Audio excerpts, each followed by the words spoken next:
Au TEP à tous, bienvenue sur la chaîne des panafricanistes par essence, par conviction et par excellence.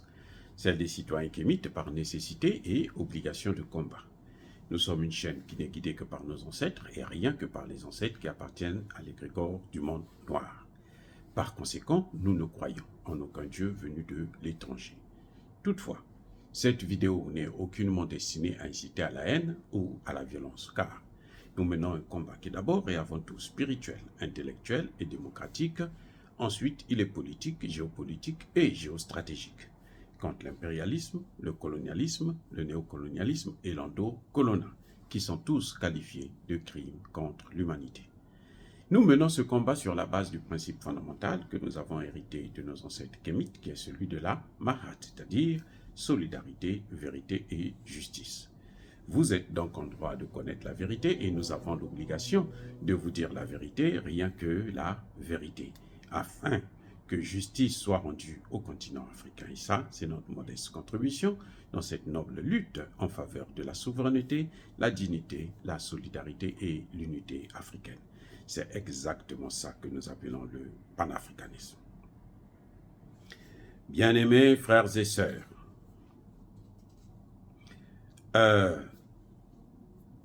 vous savez, c'est incroyable, mais vrai.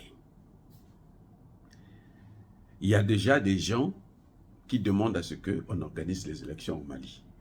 Vous voyez comment je sais pas si ces gens-là, ils vivent au Mali ou en Afrique et ils suivent l'actualité, ce qui est en train de se passer exactement. Ils comprennent la géopolitique. Ce qui compte pour certaines personnes, c'est aller aux élections, parce qu'ils ont besoin du pouvoir. Parce que, bon, et ils ne savent pas que la démocratie, là, c'est ce qui nous a entraînés là où nous sommes. S'il y avait vraiment la démocratie, la vraie démocratie, on ne serait pas à ce niveau. S'il y avait vraiment la démocratie, l'Occident n'allait pas intervenir pour détruire la Libye et puis envoyer les terroristes dans les pays du Sahel.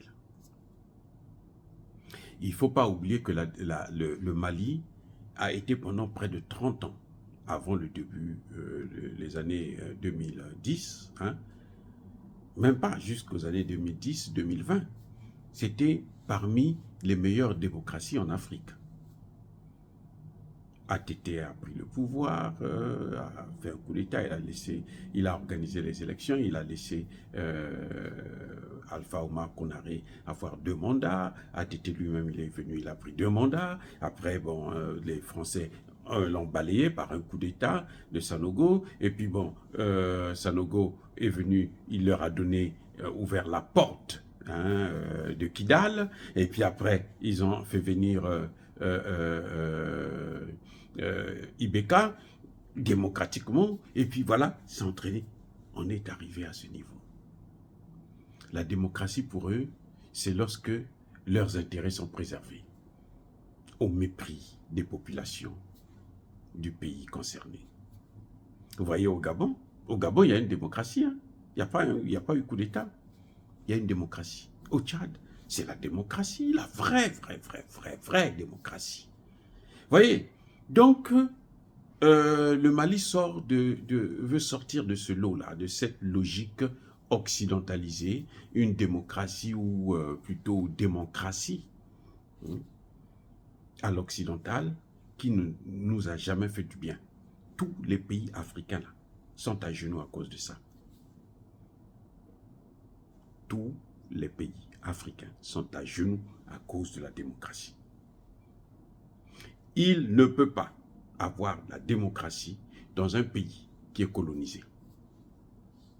Le problème pour l'Afrique aujourd'hui, et ça c'est pour tous les pays africains, y compris l'Afrique du Sud, ce n'est pas la démocratie, mais c'est la souveraineté.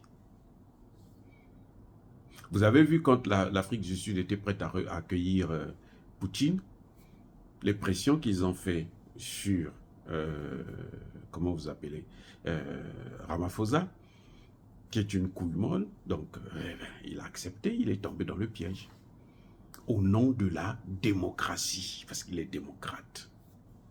Vous avez vu des chefs d'État qui ont dit, nous, on ne peut pas saluer, prendre une photo avec Assimi Goïta, parce qu'Assimi Goïta est un putschiste.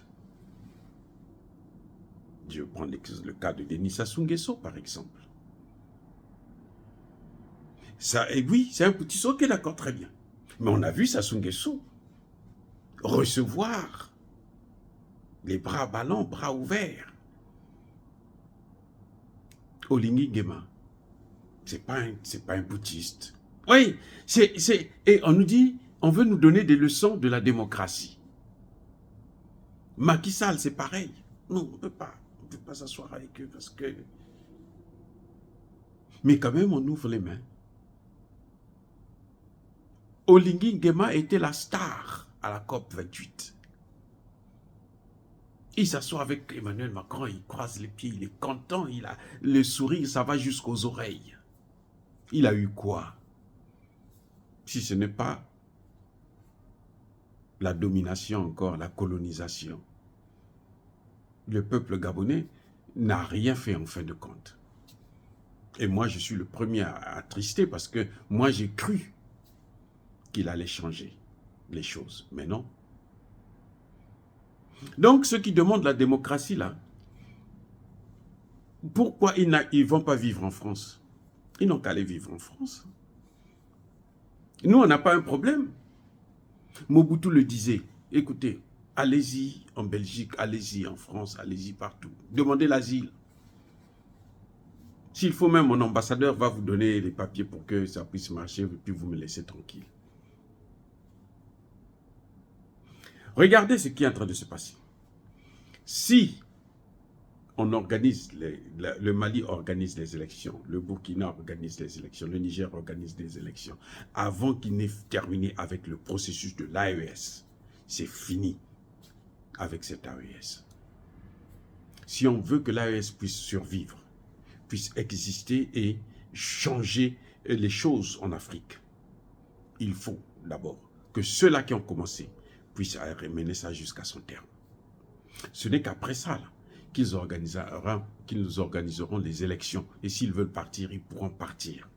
Mais il faut qu'ils s'assoient, mettent ça sur des bases solides. C'est ça, la vraie démocratie. C'est ça qui sera la démocratie, justement. Ce n'est pas le fait de venir dire, bon, nous, non. Il y a un processus qui est engagé. Ce processus-là, vous ne pouvez pas le faire. Les grands changements ne se font pas sur le plan démocratique, sinon vous ne pourrez pas. De Gaulle a créé la 5e République, il n'était pas élu. Quand De Gaulle a créé la 5e, il n'avait pas été élu. Hein. Ah oui. Donc, je ne vois pas pourquoi, nous on va venir, des gens sont en train de faire le choix. Vous voyez le Ghana?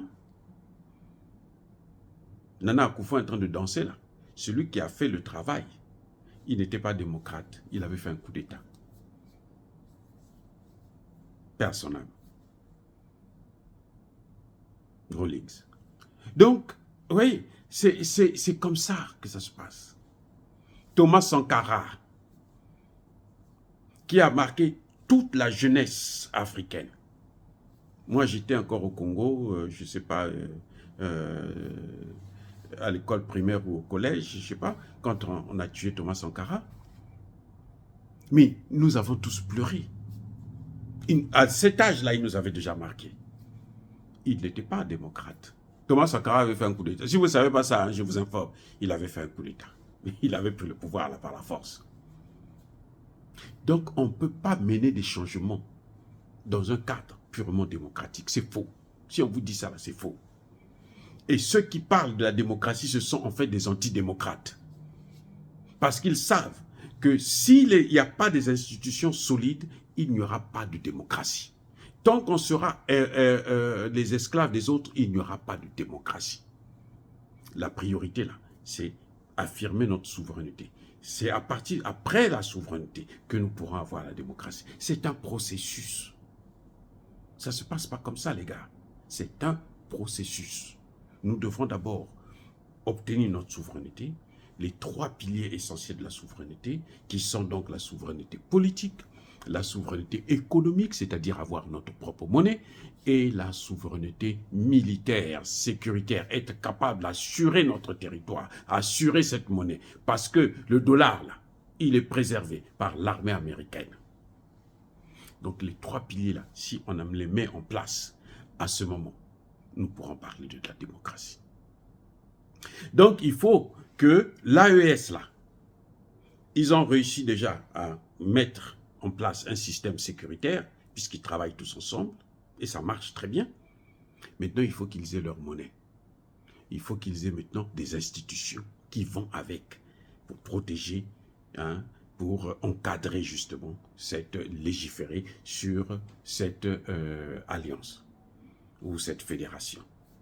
C'est là maintenant qu'on parlera de la démocratie. On organise la démocratie au Mali, on organise la démocratie au Burkina Faso, on organise la démocratie au Niger, pour que les démocrates qui vont venir vont seulement respecter comment dirais-je, vont préserver cette institution, cet État.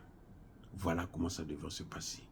Sinon, eux, les mêmes Occidentaux, qui ont amené le terrorisme là, ils vont venir détruire tous les progrès que nous avons faits. Et ça servirait à rien. Donc, il ne fallait même pas qu'ils fassent les coups d'État. Il fallait qu'ils nous laissent dans notre souffrance, qu'on nous prenne pour des esclaves et puis on n'en parle plus. Mais si vous êtes venus pour apporter le changement, faites le changement. C'est pour vous voyez, il y a beaucoup de gens qui parlaient. Touadéra, il faut qu'il organise les élections, qu'il s'en aille. Non. S'il s'en va là, tout ça va tomber. Il faut qu'il prenne encore un autre mandat. Il sera là jusqu'à ce que on trouvera qu'il est fatigué, lui-même, tout le monde, on supporte bien Paul Biya, pourquoi, ou bien Sassou Nguesso, ça fait 40 ans. Voilà. Donc, les gens doivent être un peu, doivent comprendre les enjeux de ce moment. À l'époque de Paul Biya, où les Sassou Nguesso prenaient le pouvoir, c'était différent de ce qui se passe maintenant. Maintenant, la jeunesse africaine là, ne veut plus être esclave. Et les dirigeants qui sont sur place là, doivent créer les conditions pour que cette jeunesse-là ne puisse plus être esclave et colonisée. Voilà ce qui est en train de se passer actuellement. C'est ça les enjeux de ce moment. C'est le défi que nous avons à relever. Dire cela, c'est inciter à la haine ou à la violence. Non, il y a pas colère, veille. Encore une fois de plus, soyez bénis, je persiste et je signe. Soyez abondamment bénis par le Dieu des Kémites et par nos ancêtres angélisés.